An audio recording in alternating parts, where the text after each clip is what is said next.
Deputy commissioner Matiari Mohammad Adnan Rashid मुतासिर इलाइक़नि में जारी इमदादी सरगर्मियुनि जे हवाले सां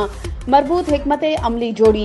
मेडिकल कैंपुनि, वेटनरी कैंपुनि, गश्ती टीमुनि, वैक्सीनेशन ऐं मच्छर मार स्प्रे जो शेड्यूल रोज़ाने जे बुनियाद ते डिप्टी कमिश्नर ऑफिस ॾांहुं मोकिलण समेत मुतासिरनि जी भरपूर सार संभाल सां गॾोगॾु उन्हनि जे क़ीमती असासे चोपाए माल खे बि बीमारियुनि खां बचाइण लाइ भरपूर उपाउ वठण जी हिदायत कई आहे।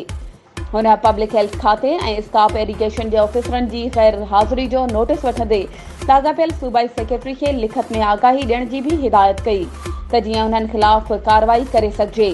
हुन चयो त बरसात मुतासिर हिन वक़्तु तमामु घणे ॾुखी सूरतहाल खे मुंहुं ॾेई रहिया आहिनि। समूरनि इदारनि जी इहा अवलीन ज़िमेदारी आहे त उहे फील्ड में मौजूदु रही पंहिंजा फ़र्ज़ सरअंजाम ॾियनि। जेकॾहिं के इदारे जे ऑफिसर या अमले जी लापरवाही ज़ाहिर थी त सिर्फ़ लाॻापियल खाते जे आला अख़्तियारनि खे लिखत में आगाह न कयो वेंदो, पर इन हवाले सां रिपोर्ट हाई कोर्ट खे बि उमाणी वेंदी।